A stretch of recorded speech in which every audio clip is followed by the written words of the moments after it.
Even though we may not think about it every day, like, we're gonna die at some point.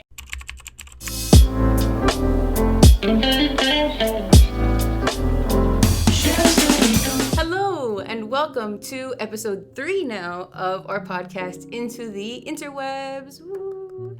I'm your host, Alessandra, and yet again, we're in a different room as the first episode. I was hoping to make the first episode's room our consistent room, but we just keep moving around, so we're just working with what we've got here.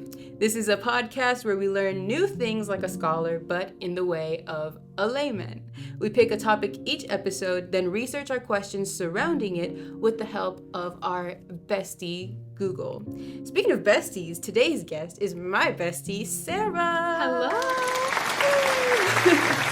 So, we're family, pretty much. She's technically my aunt, but we don't talk about that.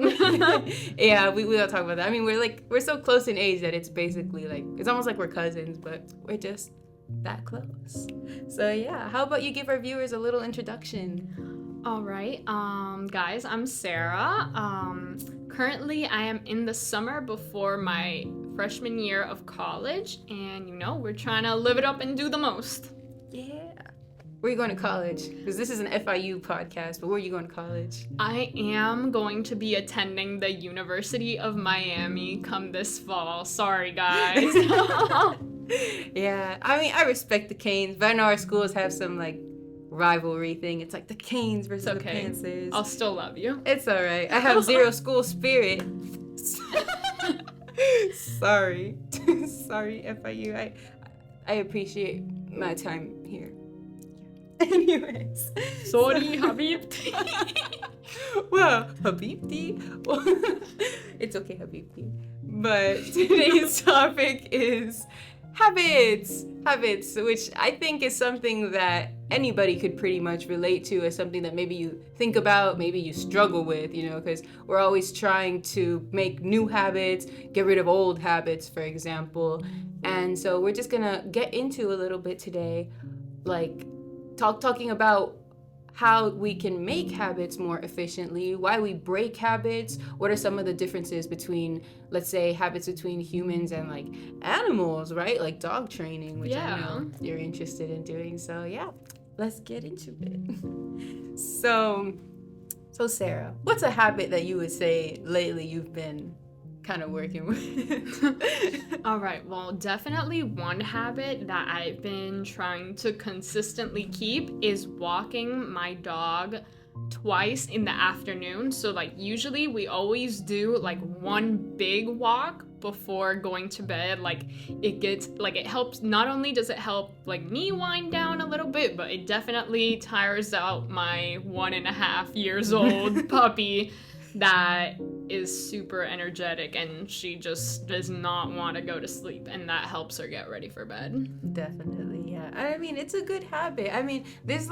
It's a good habit, obviously, for your dog, but also for you, too, I think. Oh, yeah. There's an old Chinese saying, which, don't quote me, I don't know how accurate this is. I got it from the InterWebs, but it's a saying that supposedly is a Chinese saying that says 99 steps before bed or something like that equals, 99 steps after dinner gives you 99 more years of life, something like that. Yeah, and I think it's a pretty good habit to have, walking, getting that exercise, touching some grass, which does rarely happen nowadays. You don't get it anywhere. Yeah, we're so stuck, I think, on technology. I was talking to Bella actually about this last episode, where we were talking about how, especially now in our generation, where there's so much access to to technology and information and whatnot, it's so much more common to see people where it's you can't get rid of your phone, or you're just stuck on technology, doing God knows what, watching TikTok, watching Instagram. Yes, guilty as charged. Sure. I think we all are. Yeah. I think we all are. Yeah. But I think something that honestly does interest me is the fact that it's so much easier to break a habit than it is to start a habit. Oh my gosh, yes. I know we've all got lists of things that it's I want to do this. like, I want to be that girl. Like Bella says, like she's like, oh, you know, I wanna be that person. I want to have this kind of aesthetic life and all of these, do all these things regularly throughout my life. Yeah. But it's so much harder to get into it if you're not already doing it. So yeah, like, I think there's a saying as well that something that it says, it's like, what is it? It takes like 60 or like, yeah, I think I know what you're talking about. It takes 60 days to create a habit, but only one to break it. Yeah. No, and actually, I just remembered something. A habit that I've personally been working on. I wanted to get into journaling. So I've been there. I think that's like a common habit that a lot of people try to do, like get into, but they don't really like. It's like you buy the journal and you put it by your bedside, right? And you put the pen there, and it's like, oh yeah, I gotta get into it, but you don't do anything. Oh yeah. Trust me, I actually tried to do that at the beginning of the year. It was like one of my New Year's resolutions. And so I did it the first day, okay? I did it the second day. Then the third day I forgot, so I like wrote it down to like think back to last day and then also do the day that I was in. And then I just had so many pages with like dates, but I didn't actually write anything that I was like, well, I guess we'll just wait till next year. Exactly, yeah. It's like when you, especially with New Year's resolutions, it's like when you don't get it right away, it's like, there's always next year. We're fine. So yeah. No, so I actually bought this journal that's specifically to help you get into journaling and like make the habit, and supposedly like to do it without, I guess, that kind of blank page syndrome that you get with like a normal notebook, where it's like, you know, you open the notebook and it's like, oh, like, what do I even write, or like, what do I do? But for this one, it's called the 5-minute journal. I bought it at Target for like $30. This is not sponsored, guys. Not at all. I mean, if you want to, Target, I'm here. Target. But I'm so sorry. We said this last episode, but we're here to be cringy. Yeah.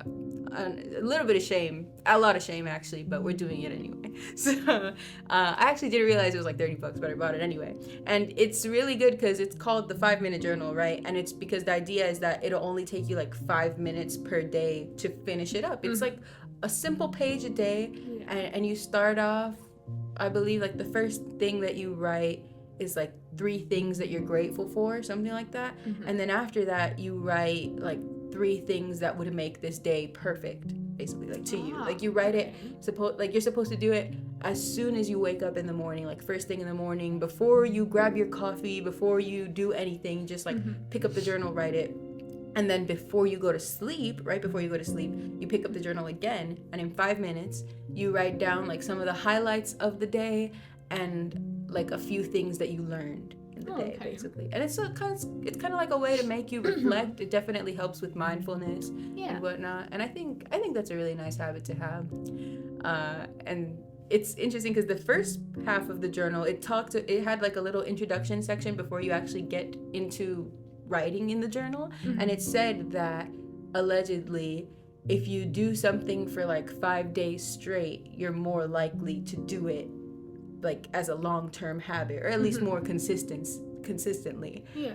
And it's so funny because I was like, oh yeah, that's true, I should do it. So it's like it had the first 5 days like as a separate little section for you to kind of like be proud of yourself and be like, oh, like I did 5 days. I think I got to day 3 and that notebook is still empty. Oh no. It's hilarious. You know, but it's kind of cool how you say that, like that they wanted just to be like 5 minutes that you could do it. Because recently I was talking to someone and they were giving me some advice, and they were telling me that like even if I just spent 15 minutes a day on something, which is like not that much if you take into consideration that there's like some tasks that you spend like at least an hour on and things like that, that you would have like you would have like 60 hours or something at the end of the year. And like I was like, dang, okay. Wow. So like if you just spend 15 minutes like every single day though, like learning about something or like practicing something, like by the end of the year you're basically an expert sort of on this one thing. but only if you do it every day. That's true. Consistency is key, actually making those habits. That's true. Wow, that's a really interesting idea, actually. Yeah. That's good to know, too, because, yeah, it's true. I've always seen, especially, like, when it comes to drawing, for example, since that is also part of my major, like, I've always seen online, it's like, do a little 5-minute sketch, a little 15-minute sketch, because we're always complaining, at least me, I'm always like, oh, like, I don't have time to draw, like, I don't have time to sit down and, like, think, how do I make like a finished piece? Yeah, or like a good composition, what you would consider a good composition. Composition. Yeah. Aneurysm. We got it. It's okay. But yeah, exactly. Yeah. And so it becomes almost like you deter yourself from doing it.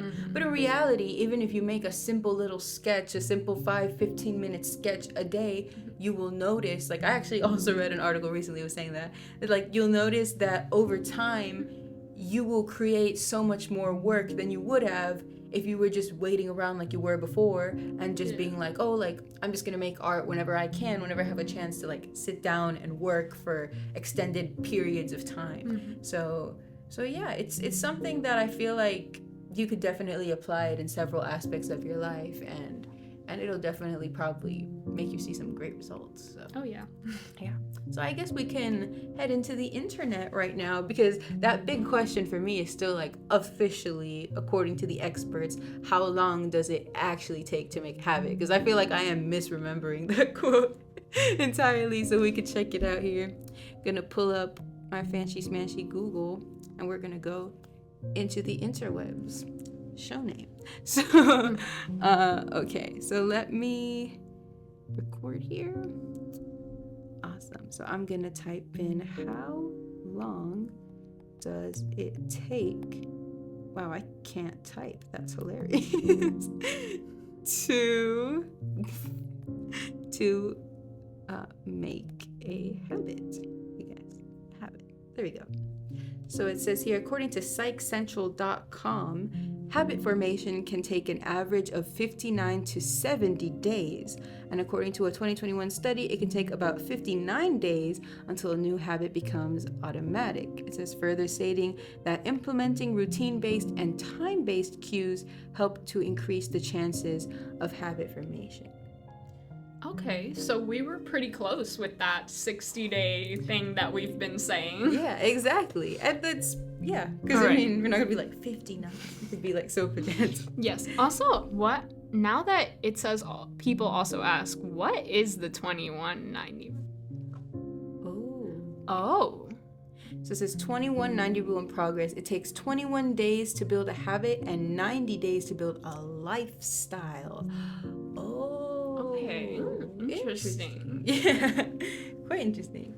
Actually, that's even more interesting to me, just because the last study just said that it takes an average of 59 to 70 days for a habit. But are they talking about like a lifestyle habit then, or like what are we talking about? Because here it says it's 90 days to build a lifestyle, and 90 days is closer to that 59. Well, I guess like a habit is something that you kind of like consciously do, and it's like a decision that you kind of make every day, and you kind of stick to it like longer than just like on a whim, oh, today I want to eat this, or like today I want to exercise. Like, no, you do it consistently.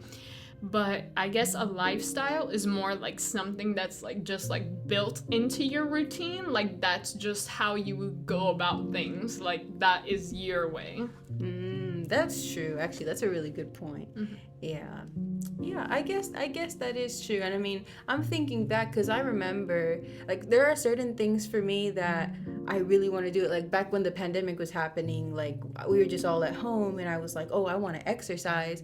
And like I remember I was like at least like a month or two like really consistent, like actually exercising, which if y'all know me, I don't exercise.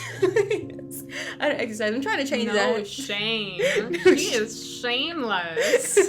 I mean, look, if you know my family in general, okay, I'll talk about like my household in general to not shame the rest of the family. I don't want anybody coming for me, but at least like me, my mom, my little sister, like we are not the athletic type, I dare say, but you know, I am trying to change that right now. First of all, that is a new habit that I'm working on. Okay, but I what's it called?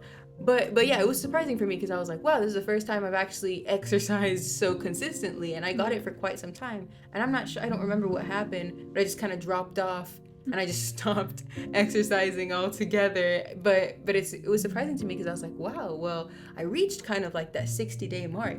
But yeah, you really do just kind of like drop it quickly if something happens, you know, like the one day that you miss, it just kind of snowballs, and then eventually Trust me, I can feel it. But now that you talk about like your household or like the people that are like closer to you and their habits, like I feel like that influences you a lot, because like me personally, I would consider myself kind of athletic, but I don't really have like a normal or consistent exercise routine. And I do feel like that's a lot of that has to do with like the habits of the people that you live with. So like if your family is really active, you probably go to the gym or like you exercise together, and like parents really influence like their children's habits.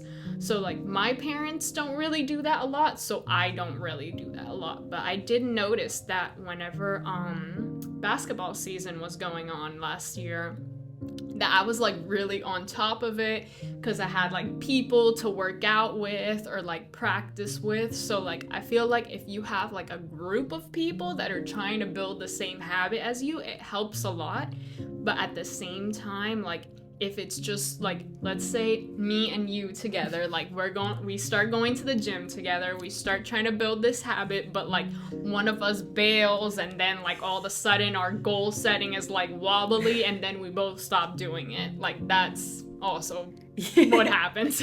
That's true. That's why they do say it's like, you know, I did a news package not too long ago with another girl from my major, and it was like talking about how exercise affects mental health, and one of the athletes that we interviewed, she definitely said that. I think she was also on a basketball team, or like a volleyball team. Okay. I can't remember. So yeah, and she was saying that definitely, especially like I think she was like the what do you call it, like the leader, like the yeah. Oh my gosh, the head of the team. The captain. There we go. The team captain. I am not. Yeah, languages are going crazy. One. I'm not sure if they had multiple captains, but at least she was a captain, and she was saying that definitely, like one person's spirit in the whole team could like make or break the whole dynamic of the group. So definitely, what you're saying is true.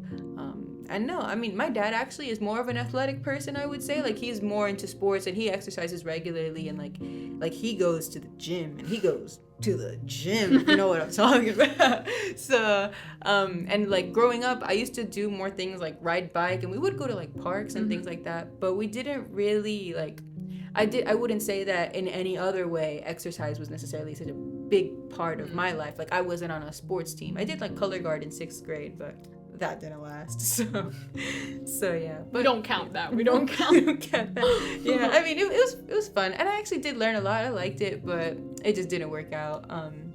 But yeah, for reasons which we will not discuss on this podcast. We can't do that. People will continue to come for me. We've already said too many controversial things. Last episode, Bella was roasting, you know, Celsius, like the little cans of water.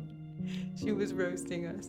So yeah. I actually like those, to be honest. I've heard that they were good from other people, but apparently not. Apparently not. Yeah. Oh man. Hi guys, welcome back. So as you can see, we are yet again in a completely different setting. And this is because we got to the library like very shortly before they were going to close. So we basically got kicked out at the end and before we got to finish recording. So here we are. Yeah. Crisscross applesauce. Just kind of making do with what we've got, you know? So just keep on joining us along for the ride and something will work out. So, all right. If I remember correctly, we left off, we were talking about how long it takes to make a habit, right? So we established that it takes approximately 60 days to form a habit. And also we saw the 2190 rule, which talked about how it takes 21 days to build a habit and 90 days to build a lifestyle. Yeah. So yeah, very interesting stuff, right? So I think that something that I would like to research a little bit more into is like why we break habits so much as well. Yeah. Because, or rather, like, why is it so difficult to start a habit? Because it's like, is there something within us? I mean, there's several factors, of course, that could contribute to not being able to establish a habit correctly, right? Like if you've got, you know, problems in your personal life, you know, things aren't stable, mental health issues. So anyhow, but that's a really good point, because like I was talking before, I know about like trying to establish a routine as a New Year's resolution, but like you kind of do it, and then like when it doesn't work out, you just stop doing it.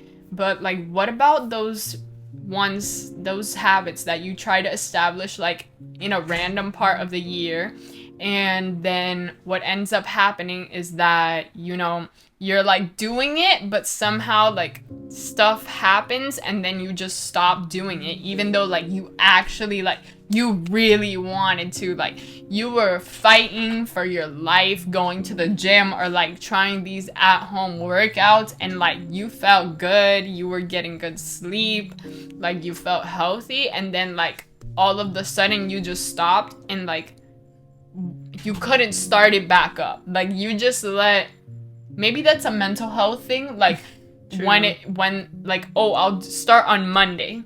I feel like that's like kind of an OCD thing, like, oh, I'll start on Monday, or like I'll start this weekend, or I'll start like a certain day, and then if that day passes, like you'll set another day instead of just doing like, okay, I didn't do it yesterday, I'm gonna do it today. Yeah, that's definitely true. I mean, I remember seeing, there's a lot of Instagram posts actually that I've gotten that have talked about how it's like, oh, like, remember that you don't need to wait till Monday, or you don't need to wait till like the beginning of your week. Whenever you feel like that starting point is to start that new habit, like you could just do it. Just do it now. Yeah. Like, don't even set a time. Like, just do it like right now. Like, as you're watching this, like, just get up and do that habit that you wanted to do, instead of being like, okay, I'm gonna do it at the end of this video. Like, no, you're not. That's right. Get up. Just do it right now. Right now. We're your motivational source at the moment. Just do it. Don't Insert clip of Shia LaBeouf. Yeah. So yeah, that's definitely true though. But yeah, I'm curious to know if it is like, I mean, would it be considered like something mental health? So let's go into the interwebs and take a look at it. So why do we break habits? Let's see. What happens when I search that? It says breaking bad habits. NIH. Well, this is a little bit different. Yeah. Oh, not Google asking me to sign in. In a sense, it says then parts of our brains are working against us when we try to overcome bad habits. Okay. Well, this is interesting too, though, because it's talking about when you're trying to break a bad habit to start a new habit. But to do that, wouldn't it have to be a habit already? True. I don't think we're talking about like breaking habits per se, but why do we stop creating habits? So, or like stop the or like interrupt the formation of a habit. You know what I'm saying? So let's try looking that up, I guess. Why do we interrupt the formation of habits? I don't know if I spelled that right, but it says, Okay, well, there's several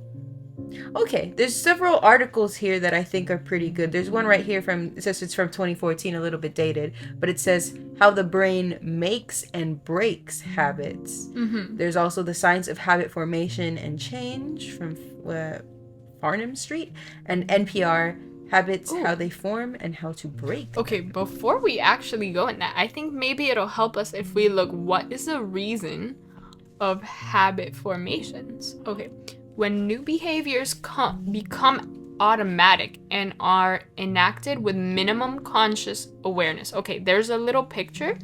Let's see this. What does it look like? Oh, the habit formation. Okay. Why is this so zoomed? Oh, okay. Cue, routine, reward. Okay. Interesting. Okay, so we start with the cue, right? Like you start that day maybe by a miracle, you know, like just by the neck of a, what is it called again? Inch of a neck? I don't know. I don't know. Let's take that back. Yes. Okay, so we have the cue part, right? We start the routine by God's grace on the day that you set, and then you start doing it, right? So in the process of creating the routine and receiving the reward, I feel like it's the routine that's interrupted then. Does that mean that then to see why we interrupt the habits, we have to figure out why we break the routine? True. Right? That makes a lot of sense. Yeah. Yeah. Well, okay. I think we're getting somewhere. Actually. So, let's see. Does interrupt the habit loop to change behavior? Or habit loop, what it is and how to break it? Well, I feel like that's still, again, like breaking bad habits. That's true. I'm not sure. I mean, should we just... Yeah, let's start a new Google search. Let's search the other thing. So how should we word this? We're going down a rabbit hole today. Yep. This is true into the interwebs fashion. So why do we break, I guess? Yeah, why do we break routine? Routine. Oh. New routines. New routines. Y'all, I can definitely spell. I promise. So breaking routines and I don't think this is the right. Why it's important to break routines, routine disruption, how to change your habits for the better. That's not necessarily that's it. Again either. what we're... Okay, can I? Yes, go ahead. Okay, guys, I can spell. I'll definitely show you that. Totally. Okay. Why do we break? Why do we stop? Why do we stop growing? Why do we stop the formation? Did we Google that already? I thought so. Hold on. Maybe not. Of routines. Stop confusing habits for routines? Are they calling us out here? Hold on. What does it really take to build a new habit? That's interesting. From Harvard Business Review. That's how you know it's legit. Definitely clicking on it. Okay, let's see. Let's see what's up with this. If it loads.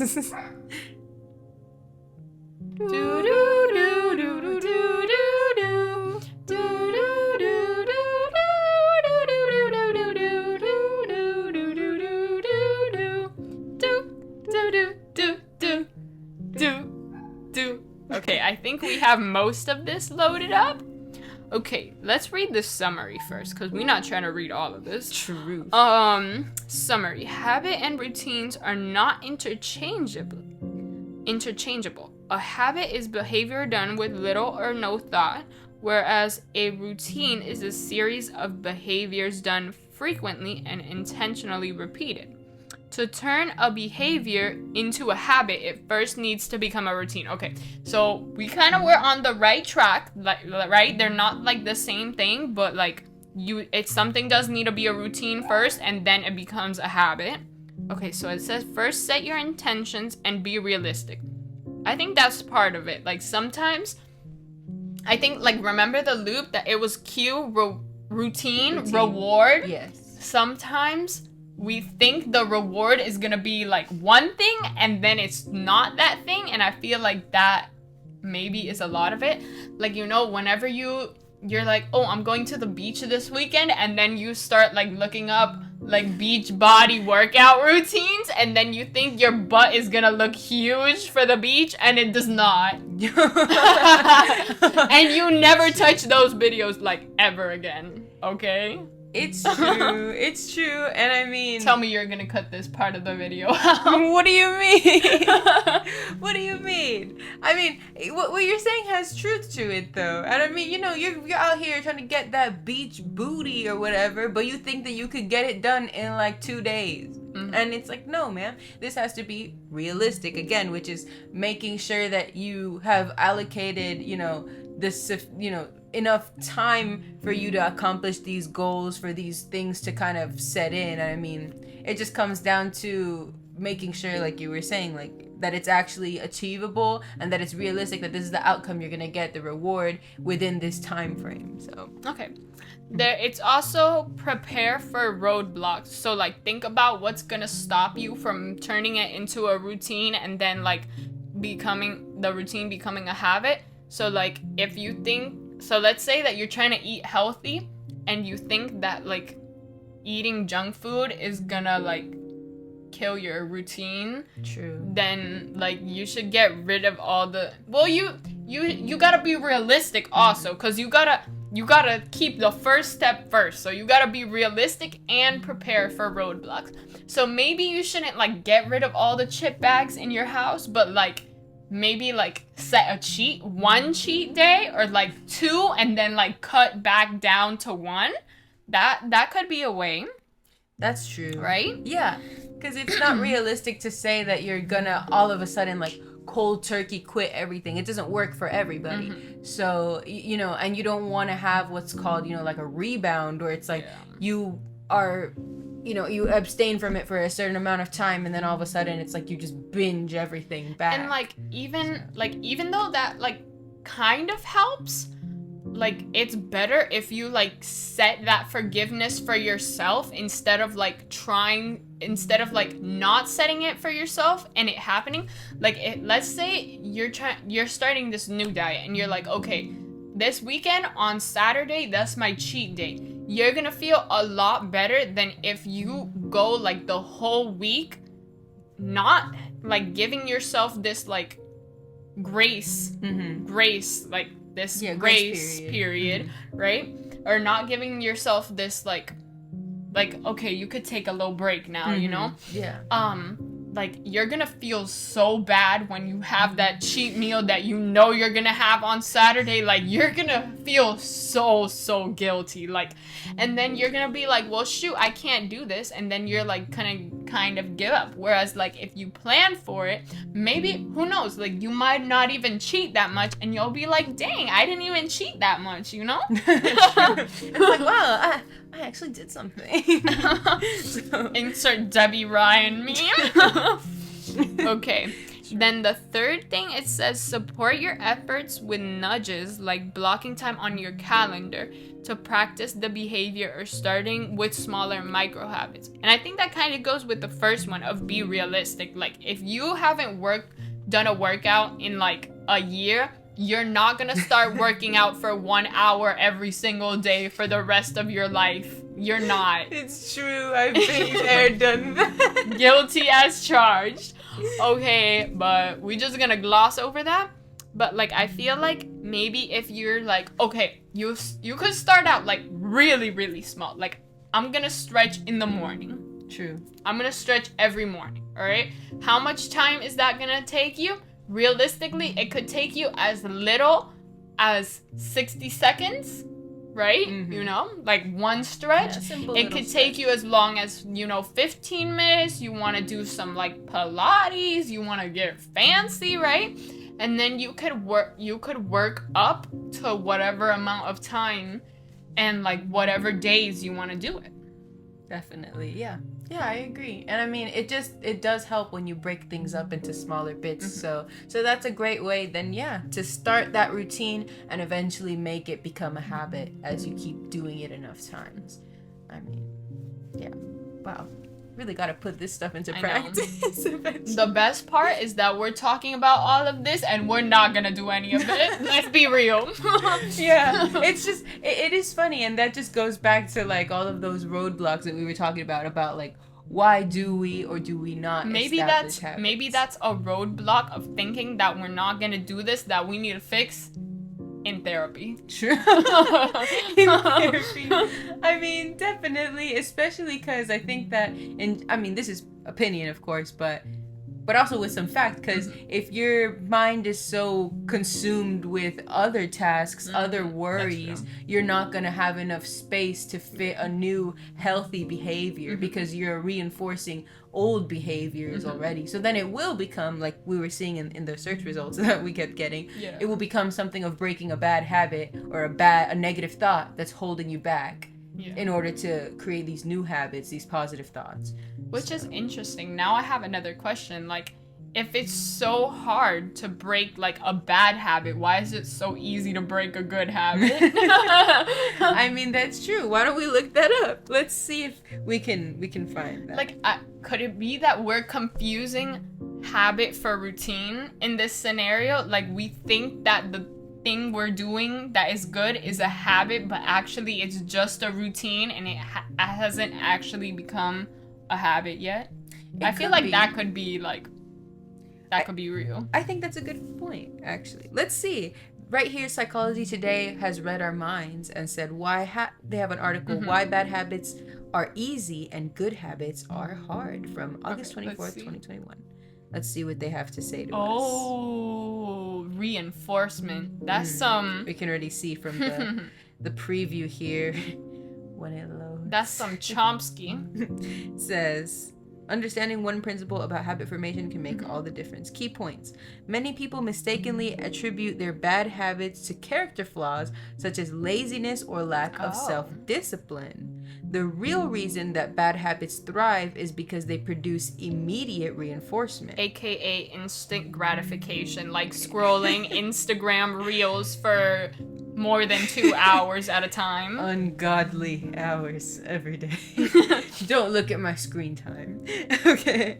And it says most good habits don't naturally provide immediate reinforcement. However, people can learn to create their own sources of reinforcement. Yeah. Which goes back to that kind of loop that we were looking at, that reward section right after the routine. Yeah.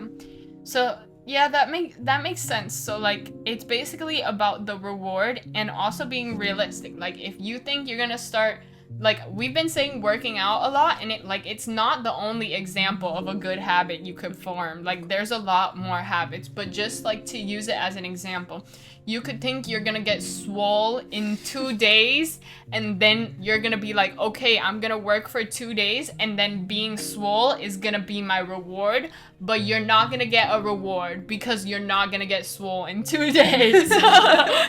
It's true. And then you get disappointed, and then you don't want to keep doing it, so you don't. Whereas like all these like instant gratification things give us like serotonin in like 40 seconds.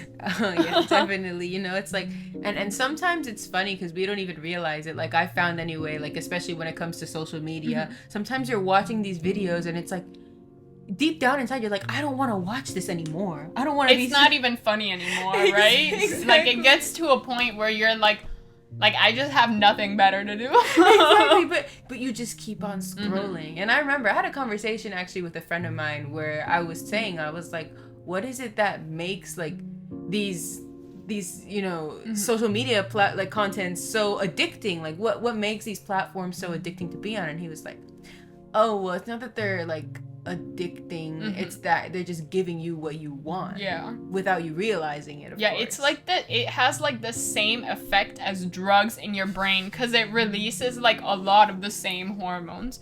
But and so like I feel like this kind of goes back to also like planning for the roadblocks, like the other article from the Harvard Business Review. True. Like that we have to create our own sources of reinforcement. So like even you could see like cheat meals as a reward, or you could like do like kind of like I don't know, like just set like prizes for yourself. Like you're like at the fair or something. Like if I do it for this many days, I'm gonna buy a purse. If I do it for this many days, I'm gonna buy a car, which you probably are not gonna set that as a reward if you're like a normal person and come from a normal economic background. But just an example, guys. An example nonetheless. Actually, funny that you mentioned that. I wanted to mention the habit book that I had mentioned earlier when we were recording that I had bought.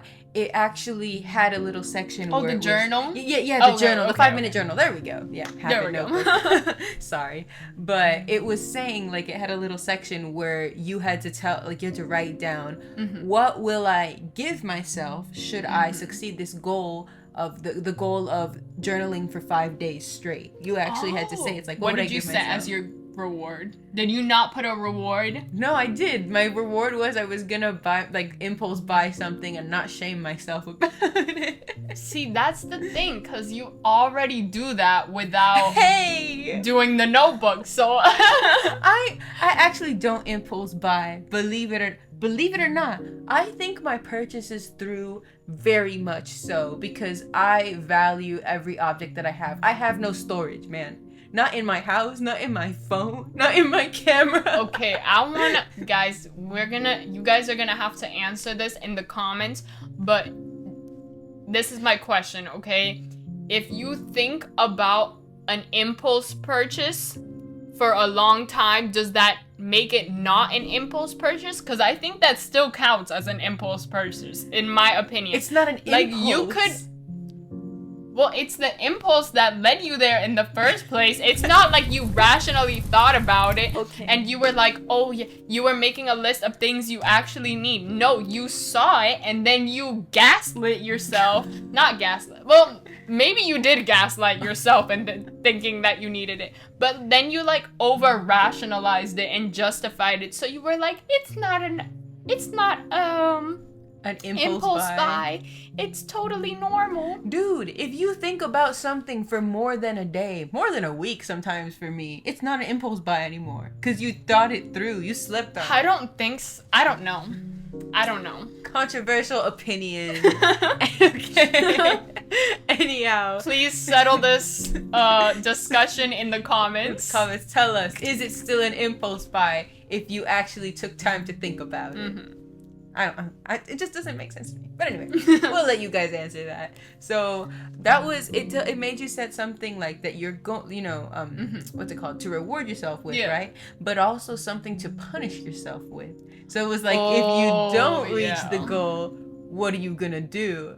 And I remember, like, I think I was gonna buy my little sister something because I was like, yeah. Girl, you already do that.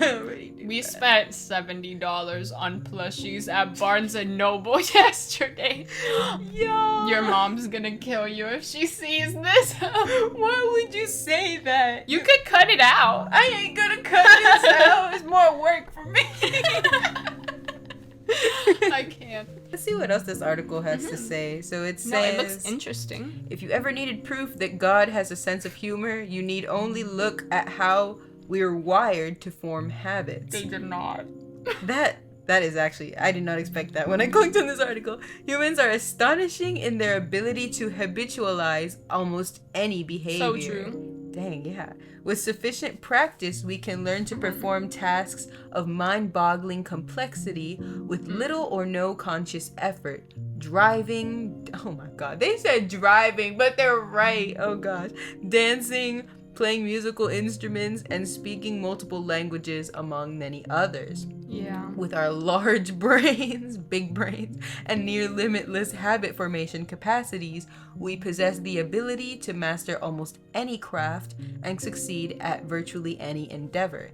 Yet instead of elevating us to lives of superhuman quality, the habits keep most people struggling just to get by. True. Why? Because the habits that come most naturally to us tend to be bad for our long-term health and happiness.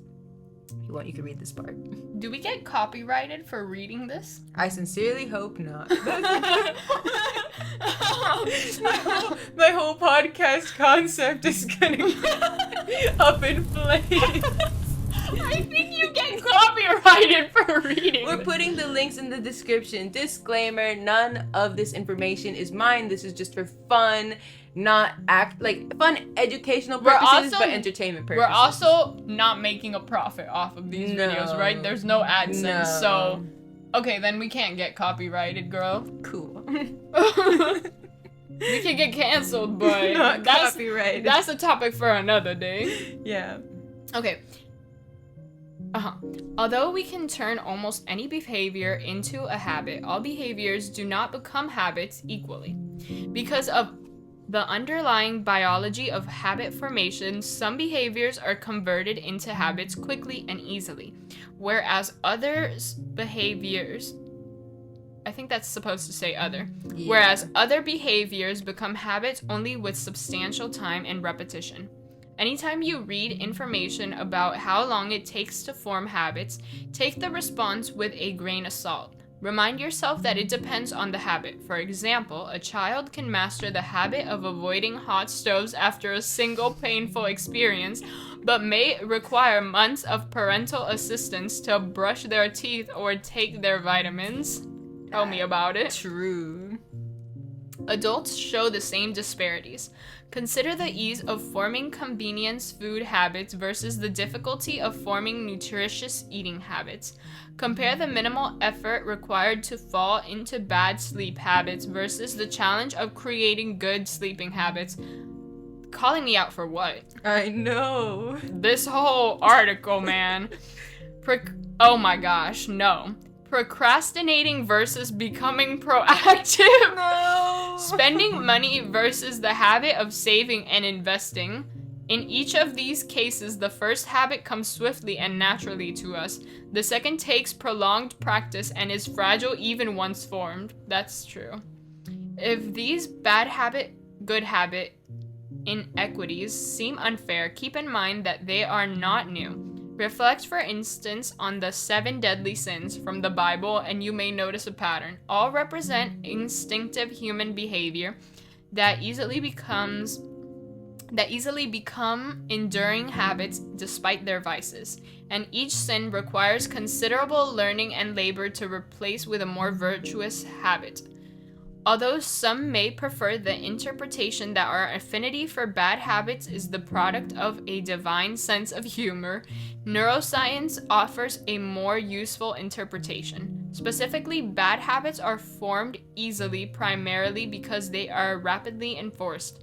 Good habits, in contrast, generally are reinforced only much later. True. Oh my god. What the heck is that ad? Yeah. Okay. You need to cut that off. Using the above examples, junk food provides immediate gustatory pleasure and stress release. Staying up late and sleeping in offer rapid entertainment and comfort rewards. Procrastinating instantly spares us effort and risk.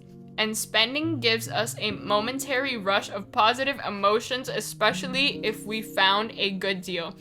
That is very true, and I'm sure for that last one of the spending money, you could ask Isabella, the yes. guest from the last podcast episode. Oh man. So it says... You wanna keep going? Sure. Okay. In comparison, their good habit counterparts may require days, weeks, or even longer to enjoy benefits, even though these benefits are usually much larger than the smaller immediate rewards of bad habits. To the human brain, the immediacy of the reinforcer is more important than the type or magnitude of the reinforcer. So it says the immediacy is more important than... Oh, okay. So just like, I guess what they're trying to say is basically just that fact that we get it, that instant gratification, we get it so quickly. It's more important than anything else, basically. I mean, I guess that's like a constant thing in like human psychology, like whether or not we realize it, like we're all running out of time, which is really morbid, but like this is all like just we want to do everything as quickly as possible because like even though we may not think about it every day, like we're gonna die at some point, and like there's only there's oh my gosh, how do we there's a limit on to how much stuff we could like do in our lifetime realistically, because we're gonna die. Like, there is a due date for death. Like, it's not like the assignments that you could ask your teacher, like, yo, can you give me an extension? Like, there is no extension, you know? Like, you die when you die. How do we get from habits to an existential crisis? But the funny part is you're onto something, I think, though, which as morbid as it seems. Does that mean I should be a psychology major instead of an engineering major? I mean, I'll be honest, I wanted to major in psychology. It just wasn't gonna work out for long-term goals because I don't think I could be a therapist. Yeah, guys, please also, based on everything you've known about me in the few minutes that we've been together, please comment what you think my college major should be. Thank you, I appreciate it. She's still deciding. Alrighty. Well, but I mean, you're right though, and I think that a lot of things in human life in general can be driven by that sense of it's like, oh, like you said, we have a time limit. There's no extension. We're conscious. That's the morbid reality. I mean, it's true, especially once you reach a certain age. That's how you see people become more reckless and more impulsive in their behaviors. So I feel like that kind of goes along with what we're reading. So here it's telling us, let's see, wait, did we read this part? It says, let's not read that part. All right. I feel like, the first chunk of this article is basically just like talking about like why it's hard, like why we prefer the bad habit over the good habit, because obviously, like from what we saw, like the spending money, the procrastination, and all the examples, like it's easier to form a bad habit and like perpetuate it than it is to form a good habit and then like not destroy it. True.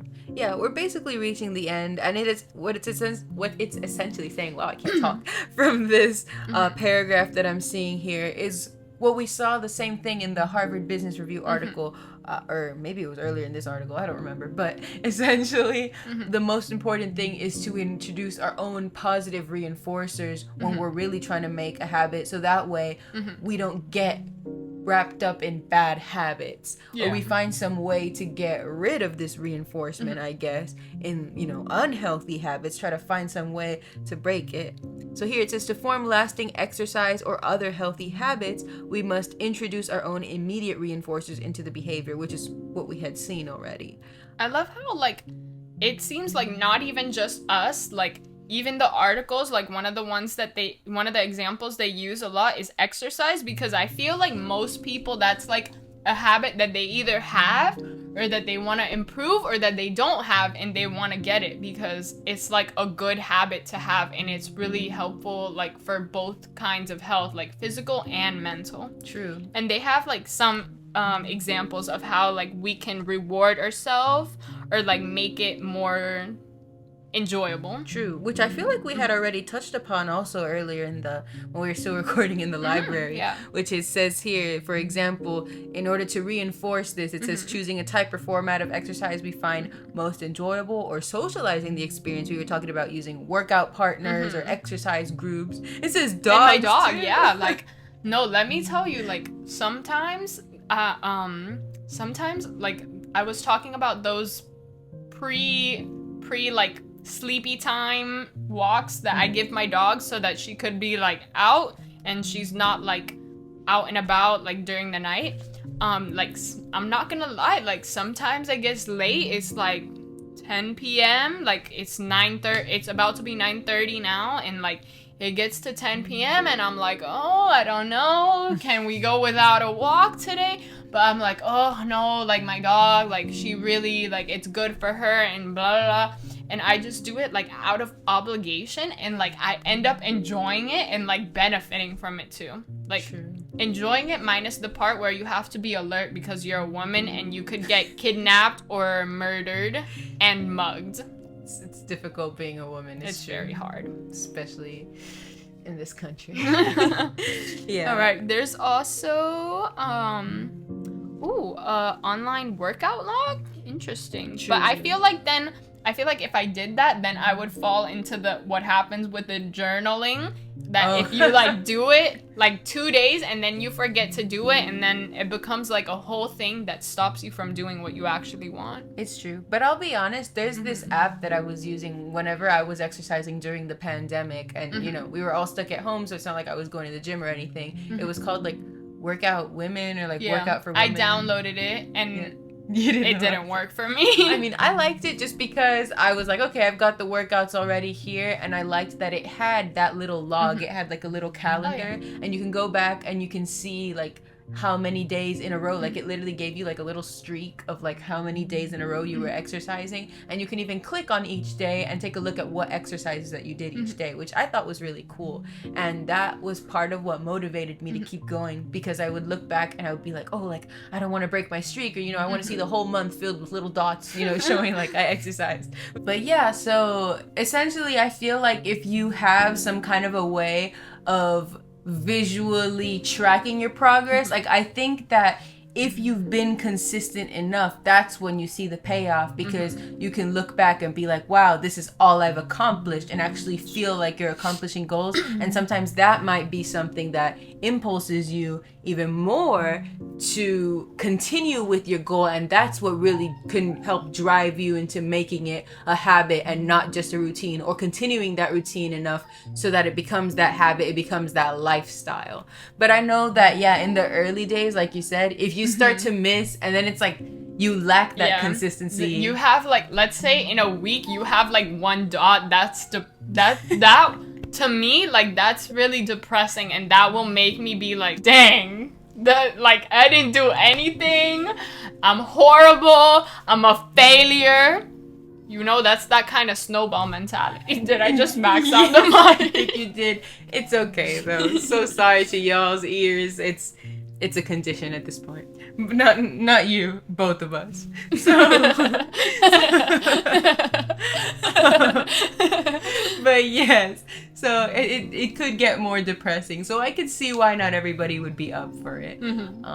But I think just some kind of way of recording those goals, because it all starts with the goal that you set, like we were reading in the article. You have to make it realistic for yourself. I mean, actually, in my podcasting class, we had an assignment. We were talking about making SMART goals, not just for a business, you know, perspective, because this is about marketing and whatnot, the class, but for yourself as well. So when you make goals about yourself for anything really, you want to first think about it. Is it going to be achievable? Is this realistic? And once you get that, and then you want it to be something that's measurable. You don't, so like if let's say like one of my goals in college is to like save money so that I'm not broke all the time. Or like if I have an emergency, like if I have a medical emergency or my dog has a medical emergency, I'm able to like cover the costs of that situation without like going into debt or like losing my mind. So like instead of just saying like, oh yeah, I want to save money, that's my goal, like no, I'm gonna be like, first I'm gonna set a time frame. So like by the end of my first semester or by the end of my freshman year of college, I want to save a measurable amount of money. So like I could say like $1,000 or like $1,500. I want to save that amount.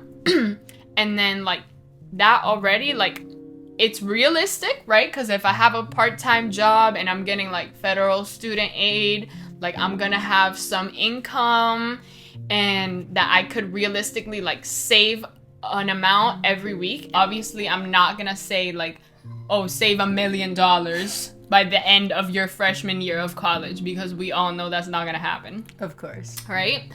But I also want it to be like challenging. I don't want to be like, oh, save $100, because like, that's not a challenge, right? True.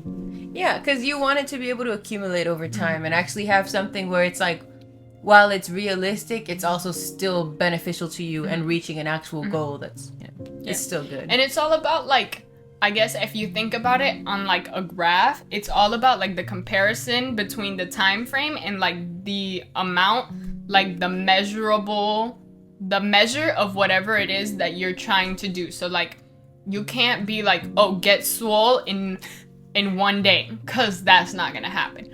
But if you are like get swole in 1 year, like you could see a lot of progress, right? And there's like different things that will probably go along. Like if you try to do a bulk or you're trying to like lose weight, like all of that has its own thing that you could like track over time to see your progress. But like if I'm like, okay, I'm gonna save $100 over my first year of college, like it's gonna look like this. It's gonna be like save save $10 every week, and then after 10 weeks I'm done, and then there's a bunch of time that I didn't actually do anything. True, exactly. So and you always want to look at it, it's like, okay, could I do more, could I do less? Because you know, that's just gonna give you the best results and help you reach as best a goal as you can. So yeah. All right. I think we pretty much wrapped up this topic. Well, I really can't talk pretty well today. Yeah, we talked about a lot of things about like how habits are formed. So like I think that we can all agree that it basically lies in that visual of cue the habit. So like tell yourself to do it, like to start it. Number 1. Make it turn into a routine. And then you're gonna give yourself a reward, right? So that you could keep doing it. So like every morning you're gonna tell yourself to do something, then you're gonna do it. That's the routine part of it. And then you're gonna give yourself a reward, whether that comes from doing the actual task or giving yourself a reward so that you can be motivated to continue doing that task. Exactly. And you create that nice little habit cycle, habit loop, and you succeed in fulfilling your goals. And then sometime, like we talked about in the first search that we did, sometime between 59 to 70 days, it'll stop being a routine and it'll become a habit. Exactly. Meeting our lifestyle goals. You learned it here on Into the InterWebs.